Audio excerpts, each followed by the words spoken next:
today is a rat, which is Pumpkin's favourite food in the entire world. Now, conservation and education is really important to us here, so when Pumpkin goes home, we will be asking for donations today, and 100% of your donations will go towards our conservation efforts, like our nest box schemes. We have a display torn down nest box just here, and we built these on site and put them throughout the estate. You do not get much larger or more powerful than Pumpkin here. He is what we class as an apex predator. He is right at the top of the food chain. Now, because he has size and strength to his advantage, this owl is what we call a generalist predator, which really means he is not fussy whatsoever. Pretty much anything that crawls, jumps, flies, swims, this owl will try and eat. So they've been documented to take anything from tiny little invertebrates and beetles and bugs. They can take a range of small mammals on the floor, mice, voles, shrew, rats, easy peasy. They can take a variety of bird species, including other birds of prey, such as other owls. They've been known to take down fish as well, and they are called the eagle owl because, as you can see, this owl has the size and strength of an eagle. He is absolutely huge. Now, in the UK, you can find 5 native owls. You can find the tawny owl, the little owl, the long-legged owl, the shorty T21. Even though he's one of the younger members of the team, he is incredibly large. So again, do feel free to duck. This owl flies all the way from his aviary all the way into the centre. So he has one of the furthest distances to travel here. So hopefully we will be joined by our Eurasian eagle owl.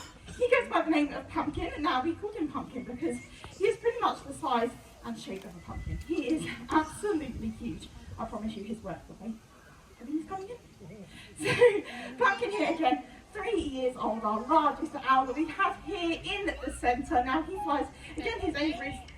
Oh, I'm hearing that he's on his way. Okay, get ready. Here he comes. Yeah, wow indeed. This is Pumpkin, everyone. Pumpkin is our incredible, again, Eurasian eagle owl. Called this because such wonderful owls to work with.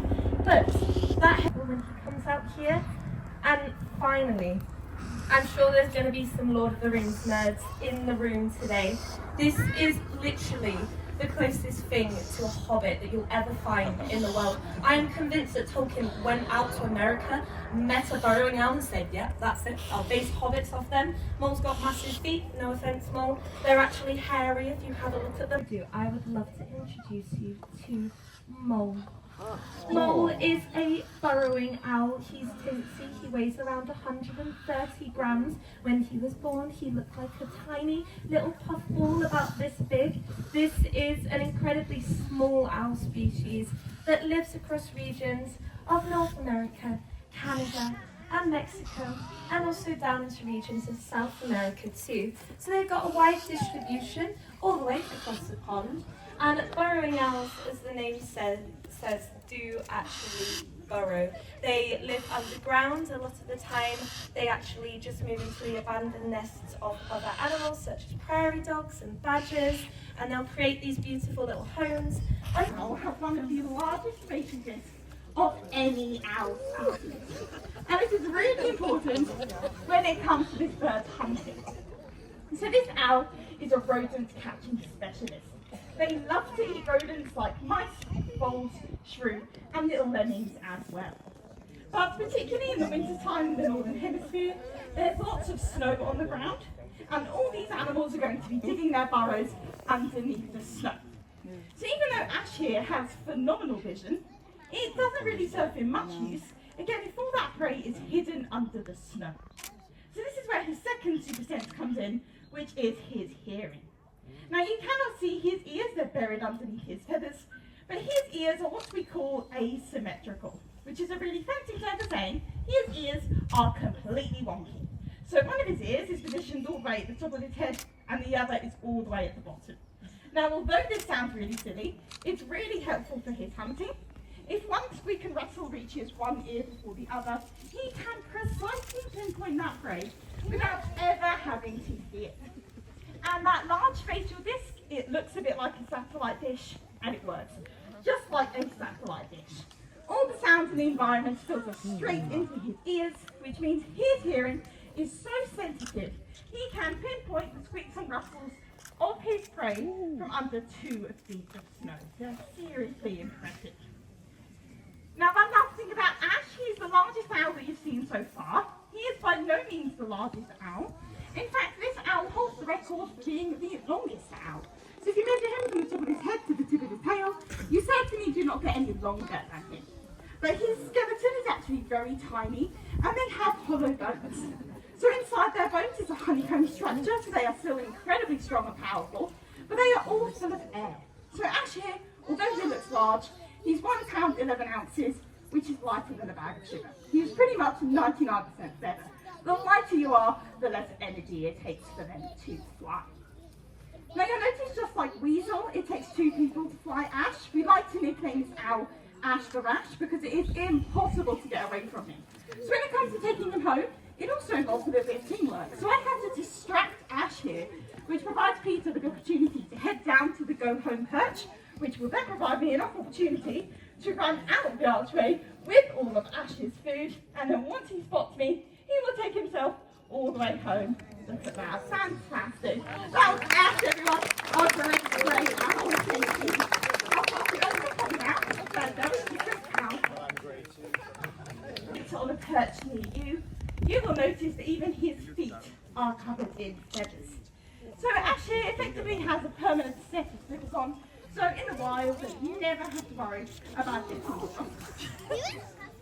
Now, like Badger, our brown-wood owl, this is another woodland species of owl. But as you can see, he's markedly different. He's not brown, a beautiful range of greys and whites. And that's because this bird in particular is well adapted for blending into silver birch forest. So you can only imagine trying to find a great grey owl in the middle of 10 silver birch trees. It's not going to happen. They can stay completely hidden from their prey. Now, Ash is a beautiful bird, and I can't really talk about him without mentioning his rather large face. I think it is by far one of the most striking features of South America and Canada as well. So this bird, again, is perfectly adapted for both hot and cold. There we go, we always pay our birds here. So this bird can be found in areas of Northern Europe, native species. This bird dominates areas in the Northern Hemisphere. So it can be found in a variety of countries in Northern Europe. From Weasel out at the archway, and then she'll realise that I've gone away, and in a couple of minutes time he'll chase me off out. That was Weasel. I just expect you to get out of his way because this is Weasel, and Weasel is an Australian boobic owl. Now, I know that you shouldn't have favourites. You shouldn't have favourites whatsoever, but Weasel is my favourite bird in the entire world. He's just so sweet. He's an absolute cutie patootie. However, there's loads of things about the Australian boobic owl that just makes him brilliant to work with, but also brilliant to research into. Weasel is highly specialist in the way that he flies. So you'll notice that he's very quick, he's very nimble, he's incredibly agile. And the only reason we don't let Weasel play in Race to Tide, we would let him run it, but he'd just beat absolutely everyone. So instead what we do is we bring him out in this display, and he does a beautiful flying work for us. And he shows us that he sacrifices his size. Underneath the size of Badger, his feet are ginormous. Now, what loosely defines a bird of prey is a bird that kills with their feet, and he has immense crushing power in his feet. Along with those incredibly sharp talons, they are formidable weapons. Now, the brown-wood owl here is a very opportunistic predator, which basically means he's not very fussy. They can take a variety of prey. They'll go for a range of invertebrates. They can go for small mammals scurrying along on the ground, and they can go for a range of birds as well. In fact, this owl has been documented to take prey as large as Mr. Lunch. Now, pheasants are very large, very heavy birds, much heavier than Badger here, who only weighs around 1 pound 8 ounces, yet they can take down prey significantly larger and heavier than them. So it really shows these birds are what we class as apex predators right at the top of the food chain. Now, Badger here perfectly demonstrated that beautiful call that he makes. You probably wouldn't expect an owl to make this call. Almost sounds like, he's singing. It's kind of doing this beautiful warbling call. Now, there's lots of myths about owls, and one of the most common myths is that all owls say twit to woo. Well, quite the of people see owls, the first phrase that comes to mind is that twit twit. But the tawny owl, which is a native species of ours, is the only owl in the entire world to make this twit twit call. Every other owl sounds completely different, and as you heard Badger, he makes this beautiful warbling call. But this is what we call his contact call. He's basically saying to me, hello, can I have some food? Because every time he's flying to the perch, we are paying him, and the way that we pay our birds is through their food there. Now Badger here has beautiful eyes, a beautiful dark brown, almost black there. Now his eyes actually occupy around 70% of his skull. So a huge proportion of his skull is made up purely by those eyes. Which means that Badger here, his long distance vision is about 10 times greater than ours. He has phenomenal vision. But a disadvantage of having really large eyes is they're actually stuck in his skull. So we can keep our head still and move our eyes left, right, up and down. But for Badger here, that's physically impossible. Which leads me to another myth about owls, in that owls can turn their heads all the way round. Now if Badger here were to turn his head the whole way round, it would actually fall off. So it's around 180 to 270 degrees. So a lot more than what we can ever do, but not quite the whole 360. So he needs that increased flexible head movement, because again, look at that, beautiful flight, because again, he cannot actually move his eyes there. Now he's able to have such flexible head movements because he has double the amount of neck bones we do. We only have 7, he has 14, which again means that he can turn his head almost all the way round.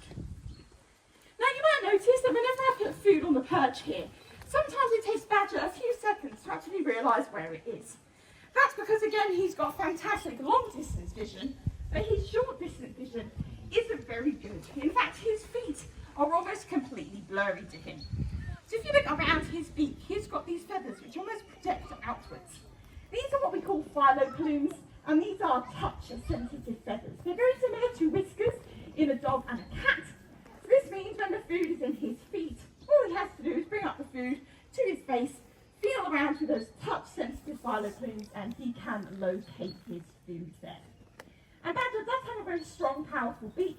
I can also hand feed him, and he is actually very gentle. He is 6 years old this year, so as a mature adult, he is fully grown. He won't get any larger than this, but he can live into his 20s. So we'll still have Badger here for a long time to come. Now, of course, every time I'm flying him and I'm feeding him, that food is going into his stomach. And of course, after a while, our birds tend to get full. And when he's full, particularly on a nice day like today, he will sit on his favourite perch and sunbathe for the rest of the day. So ideally, I'd like to take him backstage so we can introduce more of our owls, because a lot of our owls are what we call solitary, which means they like to spend a lot of time alone. So that's why our birds, particularly our owls, are in their aviaries on their own there, because Badger likes his own space, and to be fair, I don't blame him. Okay, Badger here has done a fantastic job for us today. Now, with a lot of our birds, we like to do a slick exit home, so I will wind him up on what we call the go home perch, because this is his last perch before he gets to go home to all of his food. I am going to make my way out of the archway. Badger is soon going to realise that I have disappeared with all of his food, and whenever he's ready, the last job of the day is to take himself all the way home. So he's looking in the right direction, he's thinking about it. What do you think, Badger? Last great photo opportunities actually. Again demonstrating that beautiful camouflage. Off he goes home there. That was Badger, everyone. Our brown-wood owl. Thank you very much. I'll pass you over to Chloe. Fantastic. They're trained very nicely. Good Badger here in the middle of rainforest is going to be really difficult. He's got this beautiful bark. Badger here is our fantastic brown wood owl. Now this owl is not native. You're not going to find this owl in the wild in the UK. In fact, this is an Asian species of owl, found throughout regions of India and Pakistan, for instance.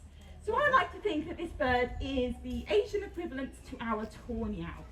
So both the tawny owl and the brown wood owl here are woodland owls. And if you look at the face of Badger, it does actually look quite similar to our native tawny owl, distant cousins.